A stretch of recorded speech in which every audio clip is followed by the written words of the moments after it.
So something interesting turned up in the post today, and that was this engine, which is my engine that I sent off to Abbey Motorsport about a month or two ago. They've finished building it, and it is back. It is all done. So I guess this is a good time to quickly run through the specs that we've gone for on the engine. We've got forged rods and pistons, Carrillo rods and pistons, 8.5 to 1 compression ratio on the pistons. I can't remember what the standard compression ratio is on these. I want to say like 10 to 1 or 10.5 to 1, something like that. They've also done like a complete refresh of the heads. They've replaced the water pump, the oil pump, and just a lot of stuff that, like, you know, it might start to wear out at some point soon. Like, I mean, this engine's only got just under 60,000 miles on it, so it's not old, but yeah, 50 or 60,000 miles, stuff isn't going to start wearing out just yet. But while they had everything apart, they may as well replace those things. So yeah, there's also different valve springs. I'll flash up like a list of the main things, I guess, because I can't remember everything off the top of my head. What you probably also notice is this shiny purple boy, which is an extreme clutch twin plate. Went for a twin plate because apparently they can handle the heat from clutch kicks and drifting in general a bit better. And also I think it makes the pedal feel just a little bit less stiff, like compared to a single plate clutch that had the same torque rating. So yeah, this will handle higher torque than the stage 2 competition clutch one that I had before.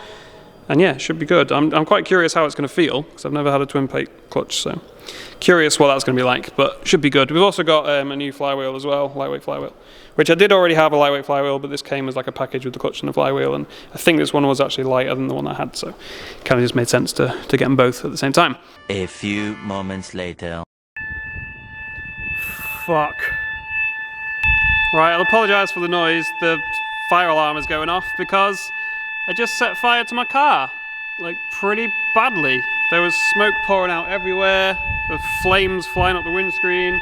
Right, I finally managed to get the alarm turned off, which was a lot harder than it sounds because it needed a code to turn it off. And yeah, I'll explain what happened and the damage as well. It's not that bad, like it's not great obviously setting fire to your car.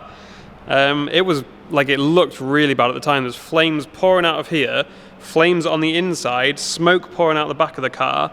I used 3 fire extinguishers to put it out. The first 2 didn't quite put it out. The third, like, it's a good job I had 3. I think we've kind of got away with it as well as you could hope for a fire, to be honest, because I'll show you if we come around here.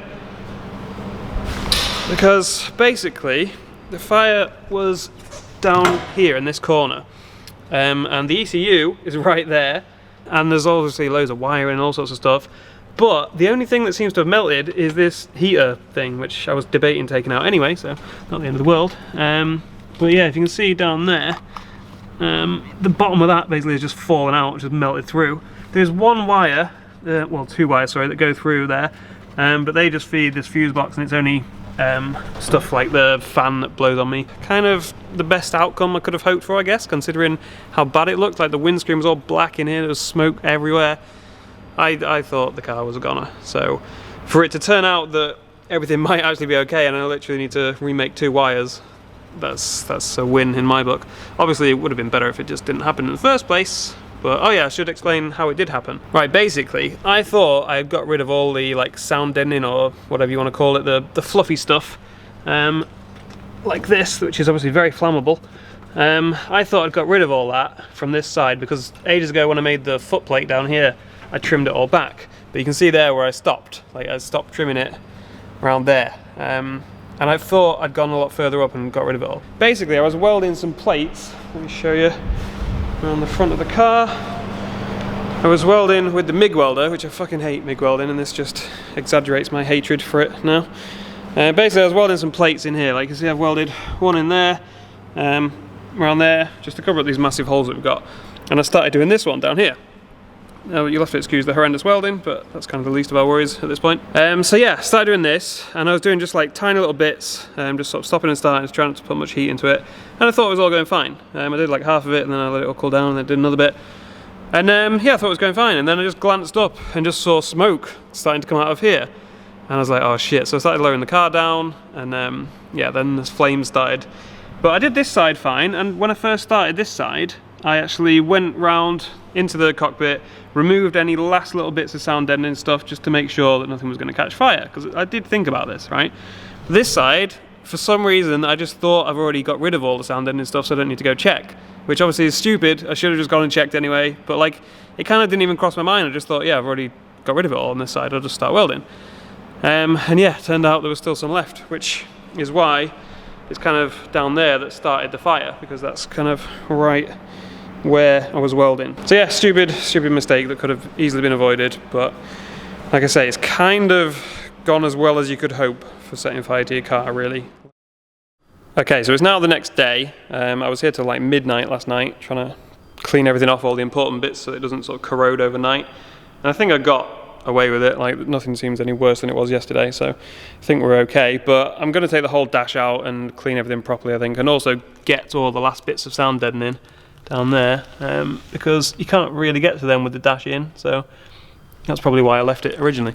So yeah, I'm going to take this whole dash out. The problem is that once you take this bit out, you can't really access anything more than you can see now. So I think there's a lot of stuff that's going to have to come out. And you can see some of it's got really gross and covered in powder in there. So yeah, we're going to have to take the whole dash out, waste probably most of the day doing that and cleaning stuff and trimming sound deadening. And then we can actually get back on with twin turbo stuff. Right, I've started taking the dash off. As you can see, like I said, you can't really access much more than we could before, but you can see some of the damage, the fire where it all started and everything back there on that sound deadening, and this is obviously all melted away like I said before. Actually breathing, oh nice, that shit doesn't look particularly healthy to breathe in. Right, let's see if you can even hear me at all. This is where the fire started, down there. And then obviously it's burnt all the sound deadening in the middle there that you can see, and it started melting through the back of this. Melted quite a bit of that, as you can see. It's looking pretty tasty in there. I can't really get much more of the dash out. Like, this is all welded to this, and you can't get that out because it's attached at the back here and the cage is in the way. So yeah, I'm just going to kind of pull off what I can and just start ripping all the sound deadening stuff back there out.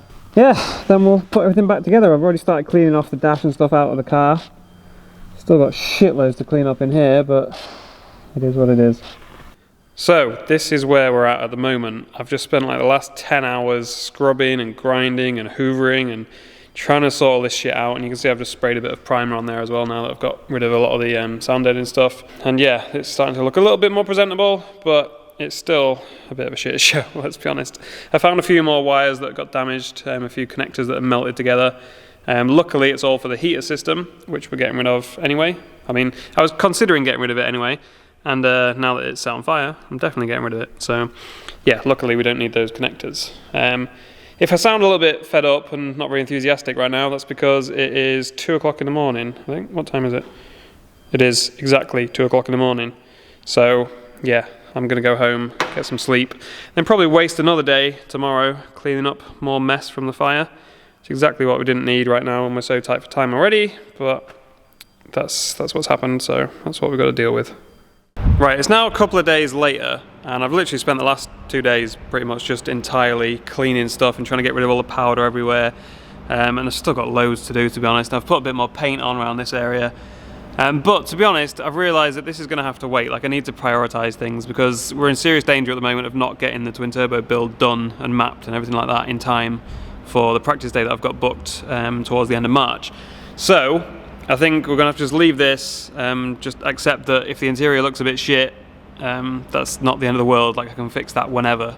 So let's prioritise things and get the engine back in the car and then carry on with the twin turbo stuff. Right, sorry again for not filming anything, but you know, tight for time. I got the engine back in, got the gearbox back on, which was a proper fuck about because I got so used to the spare engine not having a clutch or flywheel on it, and you can just slide the gearbox straight in easily.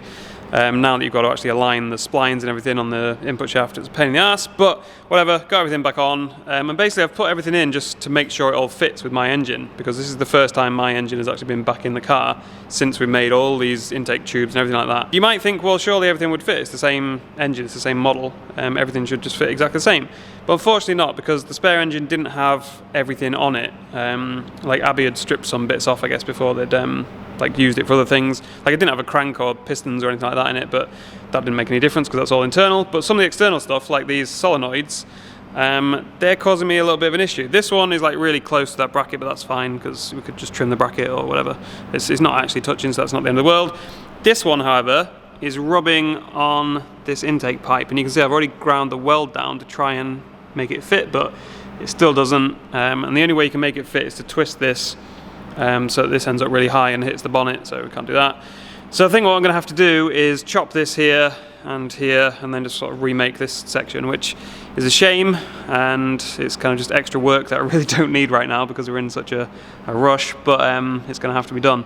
And to be honest, I was talking about chopping this here anyway, wasn't I? Making a separate tube that doesn't have the blow-off valve on. We were just going to do it a different way now. We were just going to basically pull the vacuum hose off here so that the blow-off valve doesn't open, and then we don't need to make a whole separate tube to simulate not having a blow-off valve. But I think because I'm going to have to chop this anyway, we may as well just chop it, add a silicone coupler there, and make two separate versions of this, one without the blow-off valve and one with. So yeah, that's some more work I've got to do. But I think that's probably going to do for this video. I know we've not really done anything. I've just set fire to the car, cleaned shit up, and put my engine back in. So no real progress, but that is what's happened this week. So I want to kind of keep you guys up to date with what's going on each week. That is all that has happened. I feel like it's been a proper waste of a week, but it is what it is. Oh, and also, you might wonder why I keep saying that we're really tight for time when the first round of BDC isn't until the 5th of April. It's now like the 10th or 11th of February. So yeah, we've got like 2 months, which seems like ages, but the car needs to be ready way before then so that we can iron out any teething issues. Obviously we still need to get it mapped, and then just like get some practice in the car, because like it's one thing turning up with the car working, but we're going to be running like semi-slick tyres on the rear, loads more power. It's going to drive pretty differently, and I'm going to have to get used to it. So I don't want to be like just practicing at the first round of BDC for the first time, because I'm going to just do absolute shit. So ideally we want it ready at least a couple of weeks before then. The exhaust manifolds have still got to go off to get coated, which is going to take 2 weeks, I think. We've still got to fit it in to get mapped at some point at Abbey Motorsport. Hopefully they can squeeze me in time. There's loads of stuff still to do. I've still got like 45 jobs on my list of things to do. So all that shit combined means that we very quickly run out of time. Like the first drift day I've got booked is the 27th of March. So it's like, what, 6 or 7 weeks away, something like that. And once you factor in that time for like 2 weeks for the manifolds being gone, where I can't do anything that relies on the turbos and intercooler stuff being in place, still got to make all the fuel systems, still got to do all that, still got loads and loads of stuff to do. You soon run out of time. So I'm quite nervous about actually making it in time for this drift day at Santa Pod. And if we don't make that, then yeah, we literally get pretty much no practice before BDC. So yeah, it's kind of getting a bit hectic, and I'm just going to be spending like at least 11 or 12 hours a day here pretty much until that Santa Pod day, trying to get everything done. It will mean that the videos are going to kind of be a bit more like, here's what I've done this week, rather than actually showing you the actual jobs, if that makes sense, because it takes so much more time to set up the camera and film stuff every step of the way that I just don't think I've got time to do that. So sorry, it's going to mean slightly shitter videos. I know they're already pretty shit, but slightly shitter videos for you guys, but the priority has to be actually getting it done in time. So hopefully you understand. But anyway, yeah, I'll see you in the next video, which will be the oil system, I think, finally. I've been filming that over the last few weeks, so that should actually be a decent video for once, because it's all about one topic and it's all like fairly well filmed of what I'm doing at each step. But yeah, hopefully no more fires. I have stocked up on fire extinguishers just in case, but hopefully we don't need them. So yeah, see you in the next video.